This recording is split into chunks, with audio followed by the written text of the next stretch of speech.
Bienvenue dans Racine Franco, l'émission qui explore les multiples facettes de la francophonie ontarienne contemporaine. Chaque lundi et vendredi à 8h, plongez dans l'histoire, la diversité et les témoignages inspirants qui font vibrer notre communauté. Ensemble, célébrons nos racines sur Choc FM 105.1. Ce projet est rendu possible grâce au gouvernement de l'Ontario. Bonjour à toutes et à tous et bienvenue sur les ondes de Choc FM 105.1. Ici Guillaume Laurin avec une nouvelle de nos émissions Racine Franco, émissions radio et vidéo que vous pouvez également retrouver sur notre page YouTube qui vise à mieux connaître et à partager les différentes composantes culturelles de la francophonie ontarienne actuelle.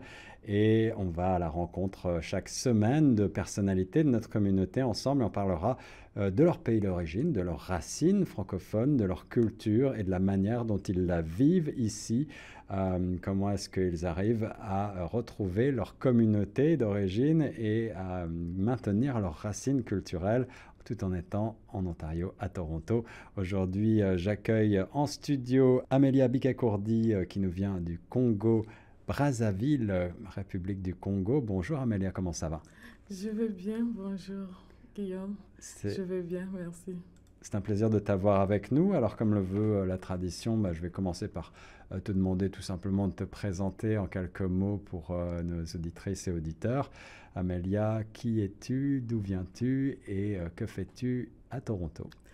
Je suis Amélia Bikakourdi, je viens de la République du Congo. Communément appelé Congo-Brazzaville. Je suis à Toronto pour mes études. Et donc, je fréquente l'Université de l'Ontario français. L'UOF, d'accord. Et je fais des études en économie et innovation sociale. Excellent. Est-ce que tu as déjà en tête la carrière que tu voudrais être la tienne? Effectivement, comme je l'ai déjà... disons que je l'ai déjà entamé à faire. Je travaille dans le social depuis mon pays et c'est dans le même domaine que je voudrais continuer. Le social est associé aussi au développement de l'agriculture. Intéressant. On va certainement en reparler. Alors, allons vers tes racines, justement. Congo, Brazzaville, République du Congo. Donc, on est au centre de l'Afrique, sur la côte, sur les bords de l'océan. De l'océan, voilà. Ouais. Est-ce que tu es arrivé depuis longtemps ici à Toronto? Je suis à Toronto depuis 2022, septembre D'accord. 2022. Donc, on peut dire que ça fait pratiquement 1 année et 8 mois, ou 9 mois peut-être. Et parmi ce qui fait ta culture, est-ce que tu penses avoir amené quelque chose avec toi? Qu'est-ce que tu penses garder en toi de ton pays d'origine en particulier? Eh bien, ce que j'emmène ici, c'est ce qui concerne ma culture. En premier lieu, c'est mon nom. Donc, c'est ce qui fait vraiment mon identité. Et aussi, il y a mes croyances et ma foi. D'accord. Et est-ce que tu peux vivre cette foi, notamment ici à Toronto? Est-ce que tu trouves une congrégation, une communauté qui t'a accueilli facilement? Oui, effectivement, en ce qui concerne ma foi, j'arrive à la vivre ici, puisque je suis dans une religion qui est partout dans le monde. D'accord. Donc, ce qui a été un peu difficile, c'est de trouver une paroisse francophone, mais je l'ai trouvée. Ah, ça c'est intéressant. On y reviendra peut-être, ouais. Et mes croyances, je les vis individuellement, puisque je suis seule. Ici, je n'ai pas de famille, donc je les vis individuellement. De quoi est-ce que tu es le plus nostalgique peut-être de ton pays d'origine en 2 mots?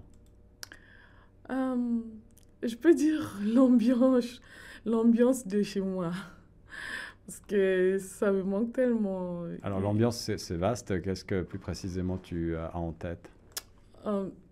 Je peux dire que dans mon pays, tous les jours, on rencontre dans la rue, partout où on est, une ambiance vraiment qui nous met dans la joie.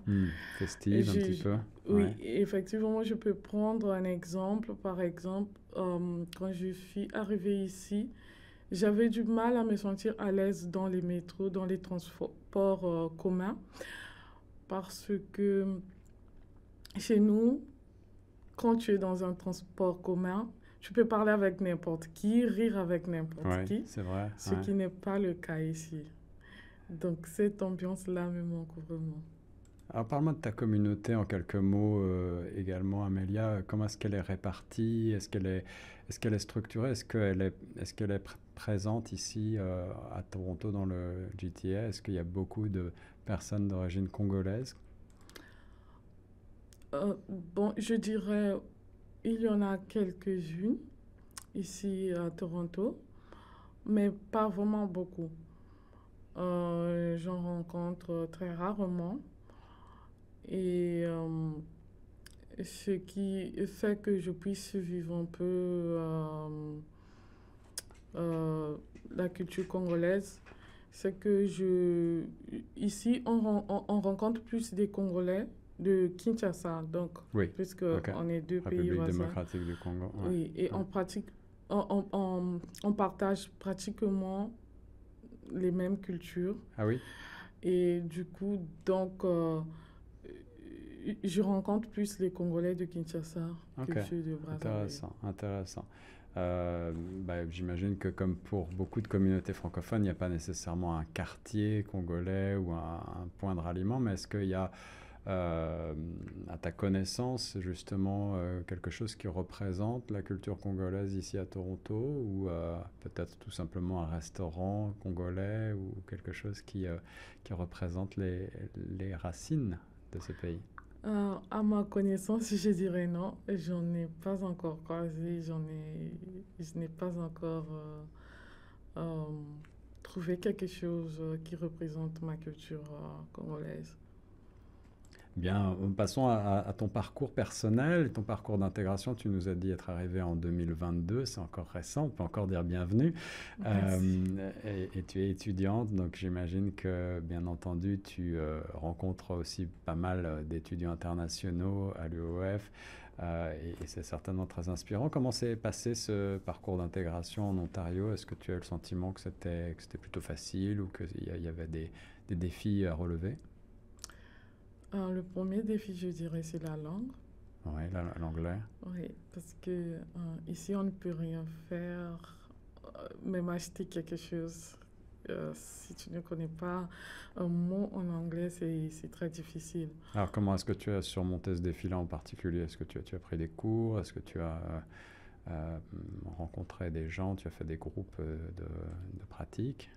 Ce que j'ai fait, c'est que je fais des pratiques. J'ai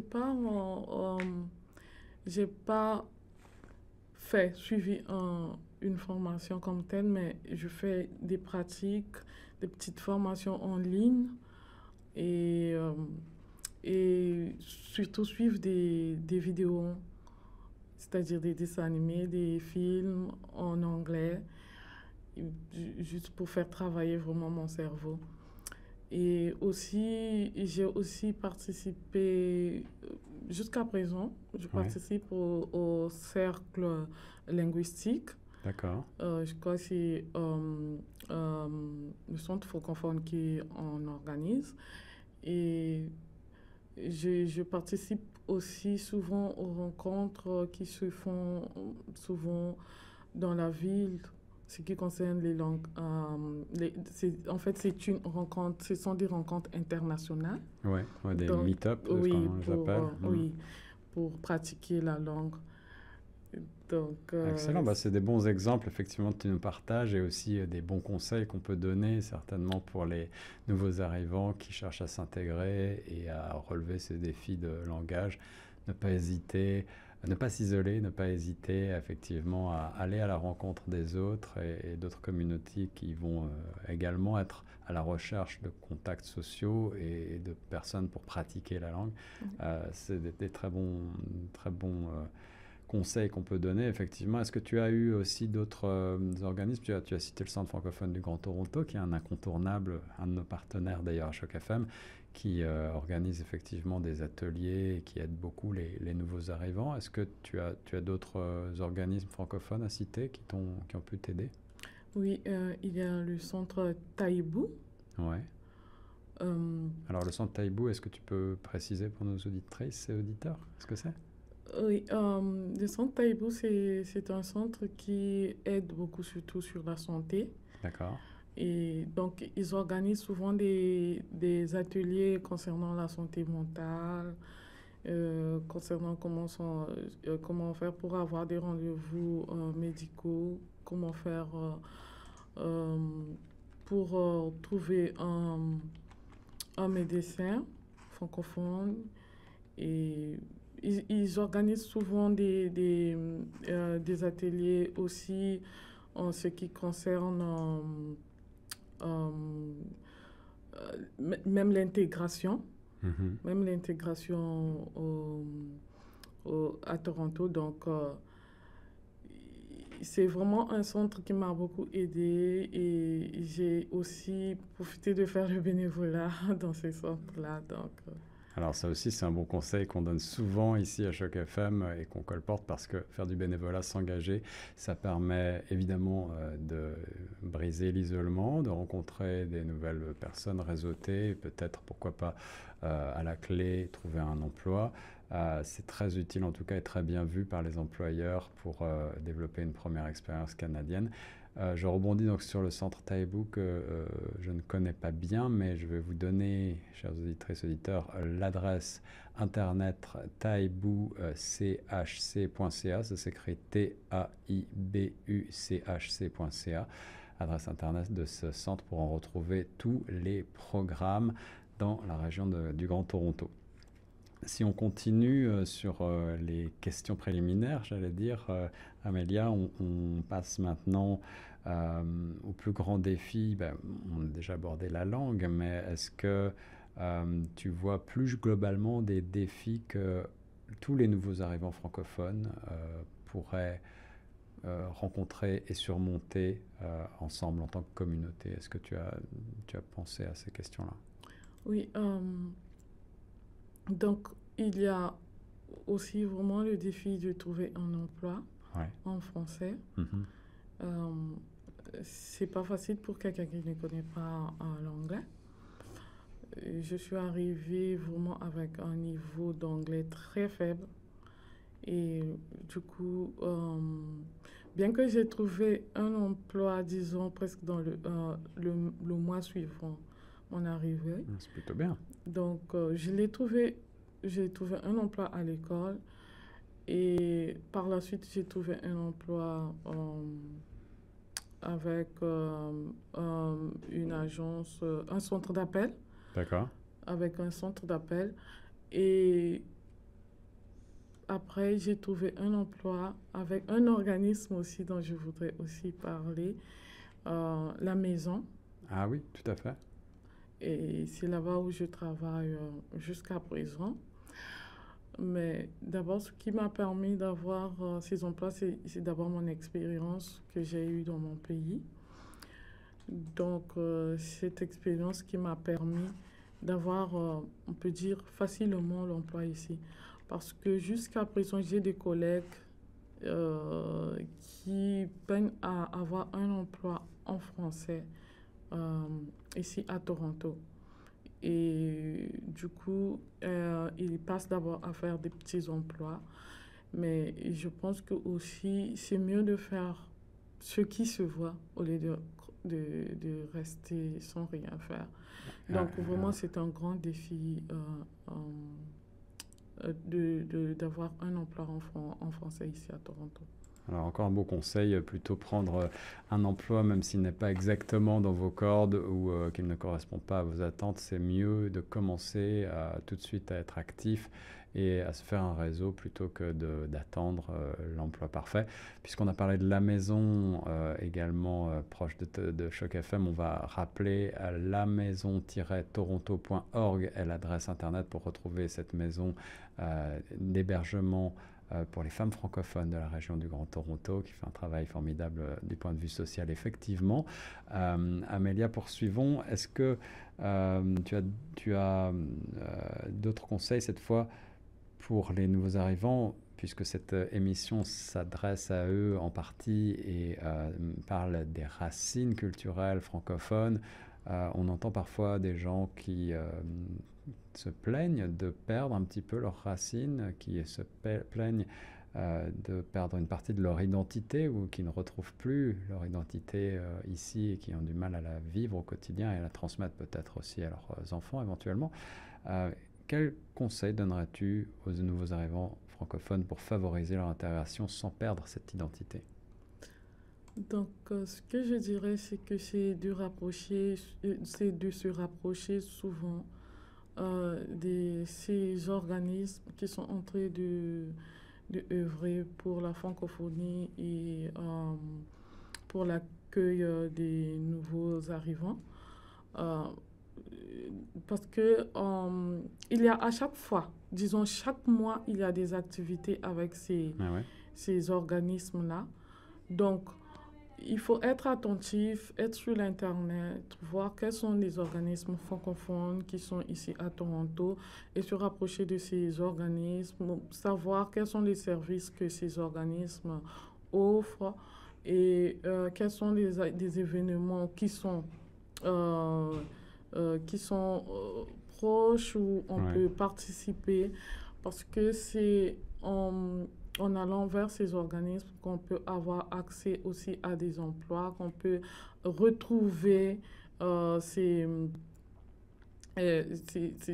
disant que c'est sa culture, parce que ces organismes vraiment, disons, ils sont vraiment riches Ouais. culturellement, Ouais.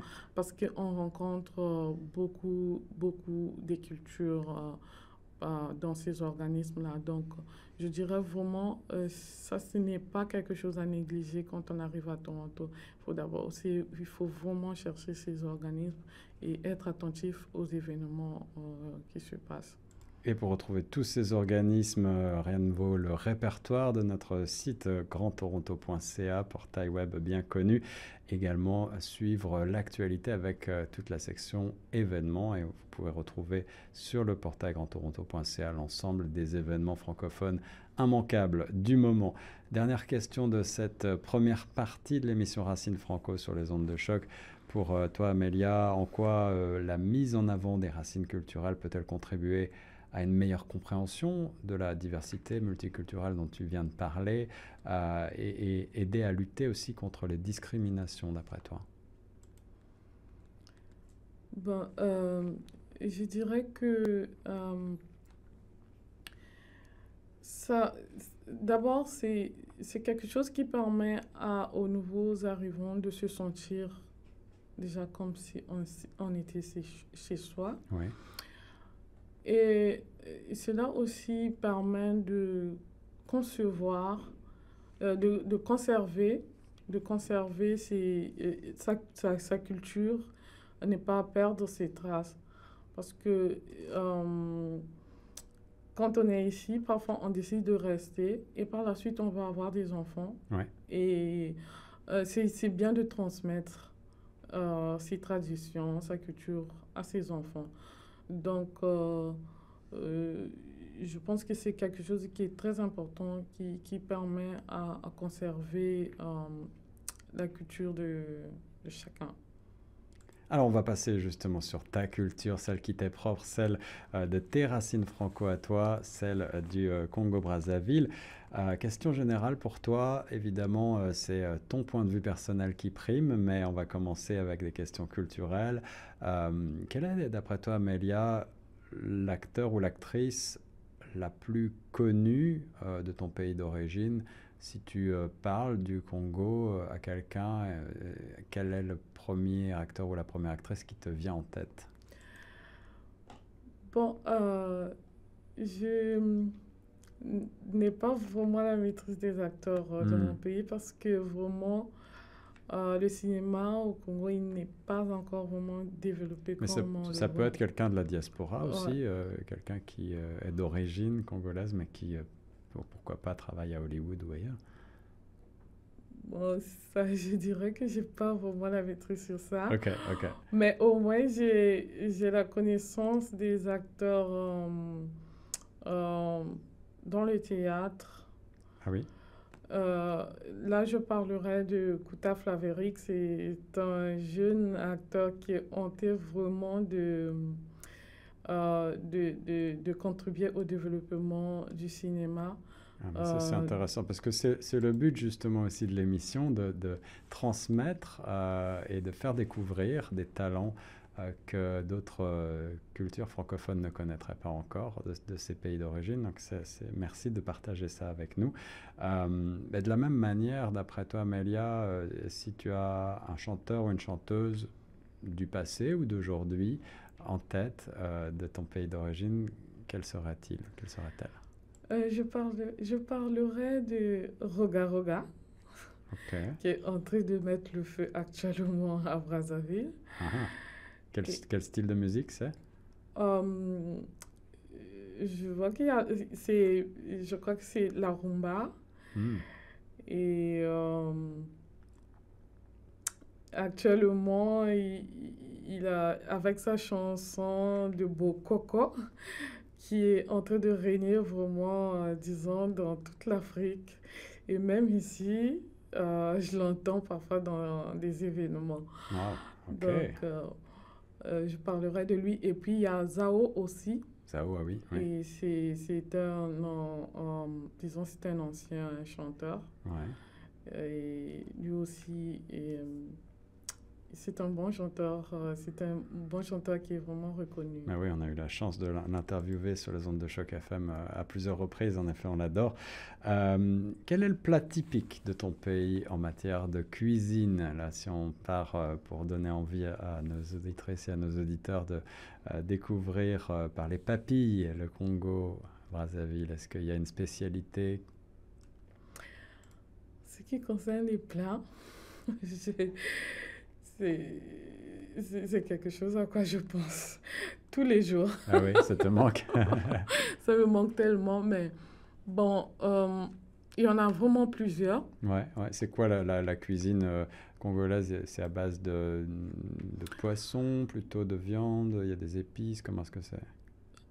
Nous en avons avec le poisson et la viande aussi. Parce en ce qui concerne les épices, on mange des épices, mais pas vraiment, pas comme d'autres pays, comme je l'ai constaté ici. Ok, Quand je l'ai c'est pas très fort, c'est pas Ouais, c'est très... pas très D'accord. fort. Et il y a un plat qui est vraiment reconnu. On appelle ça 4 pièces. Donc, c'est un plat qui est fait soit avec la viande ou du poisson fumé, Hmm. associé à la pâte de cacahuète. J'adore ça. Et le mfumbu, Alors, qu'est-ce que c'est le fumbu? c'est une feuille qui est ramassée dans des grandes forêts Ok. au Congo et qui est coupée finement et que l'on met dans les plats juste avant de le faire descendre du feu. Et c'est Hmm. très bon, c'est très apprécié. Vraiment, c'est consommé sur tout l'étendue du territoire congolais. Alors, Donc, je te redemande la question, je te repose la question. Je crois qu'il n'y a pas vraiment de restaurant, à ta connaissance, hein, ici, congolais, ou d'épicerie qui pourrait permettre de découvrir en partie ces spécialités. bon, comme je venais de le dire au début, puisqu'on a presque les mêmes cultures avec le Congo, Oui. Kinshasa, Ouais. donc les épiceries que je trouve ici sont souvent ceux des Congolais, des Kinshasa. Hmm. Et donc, c'est presque les mêmes choses. Et j'arrive quand même à manger. Alors, tu nous donnes faim. Ouais. Est-ce qu'il y a, Amélia, une boisson également qui est populaire, particulièrement populaire au Congo-Brazzaville? Euh, il y a une boisson que je peux dire typiquement congolais ou traditionnelle. Ouais. C'est le Bouganda. Oh, C'est, qu'est-ce que c'est ça? c'est de l'alcool. D'accord. De l'alcool fait à base du maïs. Hmm. Et donc, c'est obtenu à partir de la vapeur du maïs Wow. fermenté. OK. Et c'est vraiment très bon. C'est fort, j'imagine. C'est très fort, Ouais, oui. ouais, ouais. C'est très fort. Et ça fait penser, je crois que le bourbon américain est fait un peu à partir de Oui, maïs aussi. oui, à Ouais, peu près, parce que ouais. j'ai déjà regardé des documentaires sur ça. OK, C'est presque pareil. OK, OK, intéressant. Je ne connaissais pas. Alors, on passe à un peu de géographie. Est-ce qu'il y a un endroit, une ville, un monument ou un site naturel qu'il faut connaître, qu'il faut visiter dans ton pays? Donc là, je conseillerais, d'abord en commençant par Brazzaville, Ouais. de visiter euh, le site, le mémorial Pierre Savorgnan de Brazza. Ah oui. Et nous avons aussi Sainte-Anne, la basilique Sainte-Anne. C'est une paroisse catholique qui a été construite depuis, je crois, 1940. Hmm. Et nous avons, si nous partons dans d'autres régions, on peut voir, on peut aller à Luango. Là, je parle des endroits où j'ai visité Oui, oui, moi-même, oui. oui. Luango, où il y a un site d'embarquement, où était un site d'embarquement des esclaves. Hmm.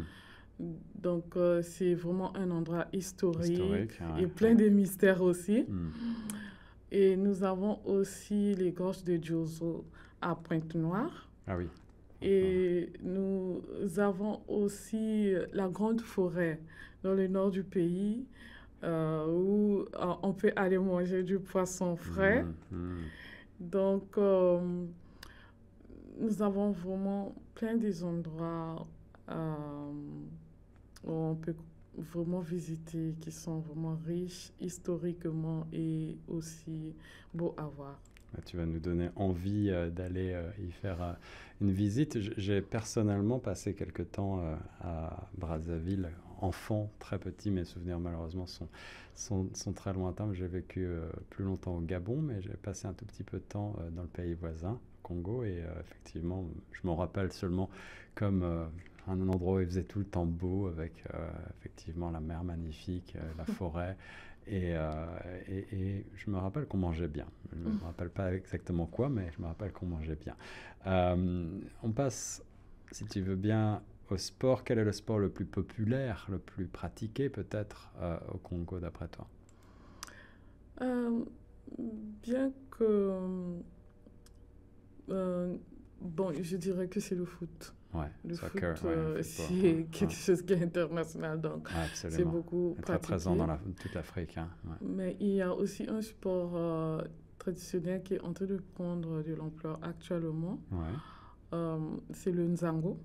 C'est Zango. un sport pratiqué souvent par les femmes. D'accord. On le faisait qu'à Intéressant. l'école quand on était petit, mais actuellement, il y a maintenant des équipes reconnues au niveau national Ok. qui se forment. Pour expliquer en quelques phrases en quoi ça consiste, est-ce que c'est un jeu donc, par équipe avec une balle ou comment est-ce que ça se pratique? C'est juste un jeu de pied. Mhm. Donc, je peux prendre un exemple, il y a deux groupes, par exemple de quatre personnes. Ok. Et donc, il y a deux personnes au coin qui commencent, qui doivent jouer. Les deux équipes se font face en faisant des lignes. Ouais, ouais. Et il y a une personne qui doit jouer. Donc, on choisit si, par exemple, quand on va se donner des pieds, si on se donne tous les deux des pieds gauche, c'est moi qui gagne. Et si on se donne des pieds contraires, c'est toi qui gagne. Ok. Donc, jusqu'à ce qu'on va marquer des points et à la fin, on regarde quelle l'équipe qui a gagné. Ah bah voilà, c'est exactement ce qu'on veut, découvrir des nouvelles pratiques, des nouveaux sports qu'on ne connaissait pas encore. Le Zango, c'est bien ça? Oui, c'est Nzango. Merci Amélia de nous partager effectivement ces détails culturels qu'on souhaite mettre en avant dans cette émission Racine Franco.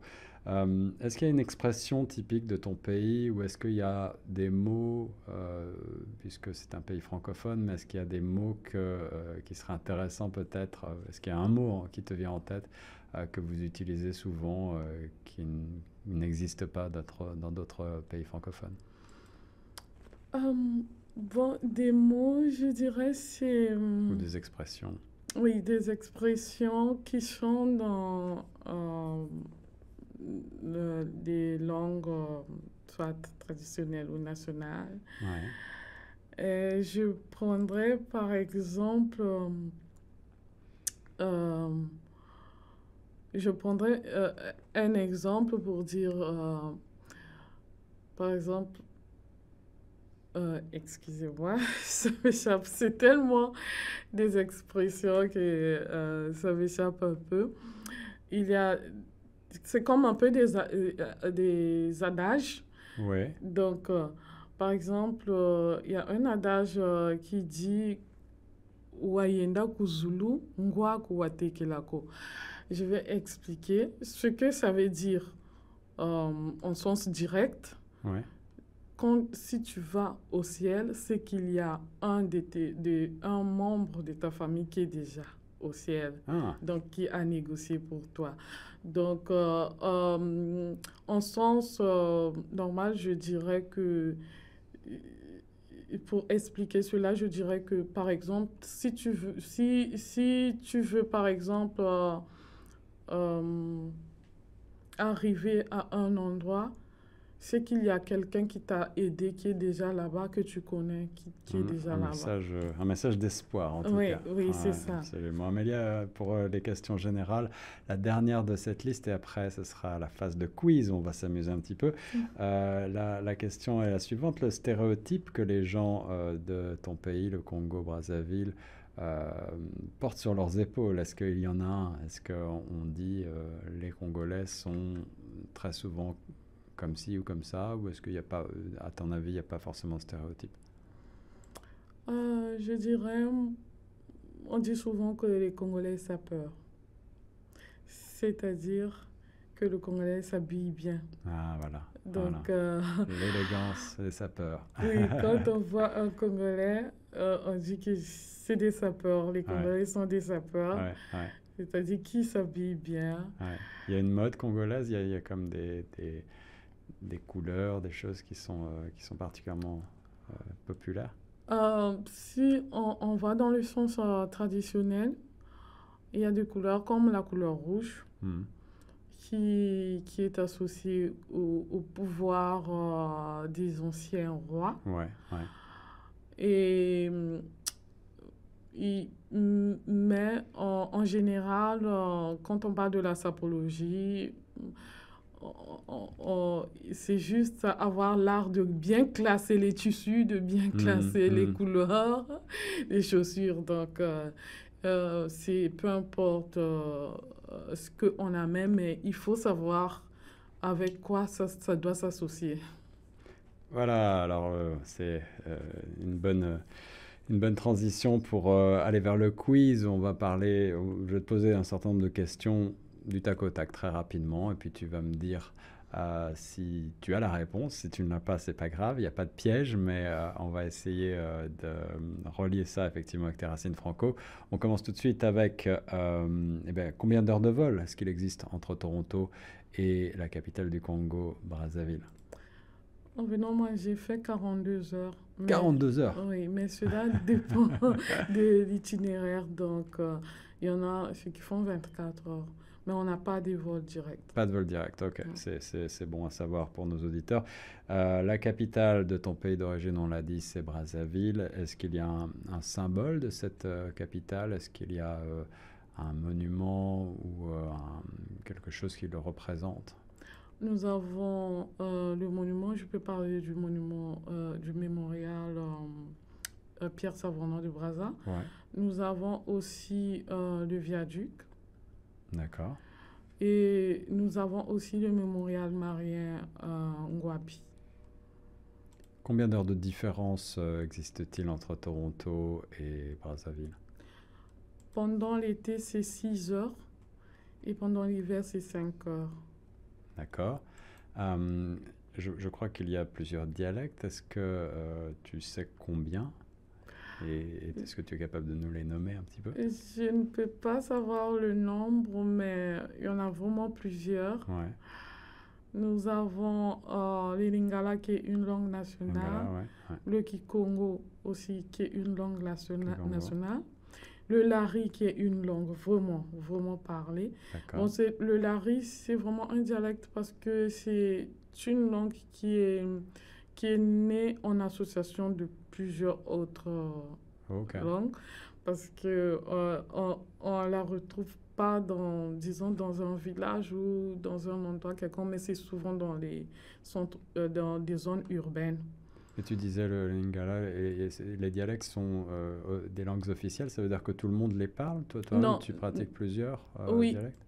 oui, c'est le Lingala et le Kikongo, Et le Kikongo, encore ouais. appelé le Munukutuba, qui est parlé, donc ces deux langues-là qui sont parlées, qui sont reconnues nationalement. Ok. Mais ça ne se parle pas à l'école ni dans les D'accord. administrations. C'est plutôt le français qui C'est est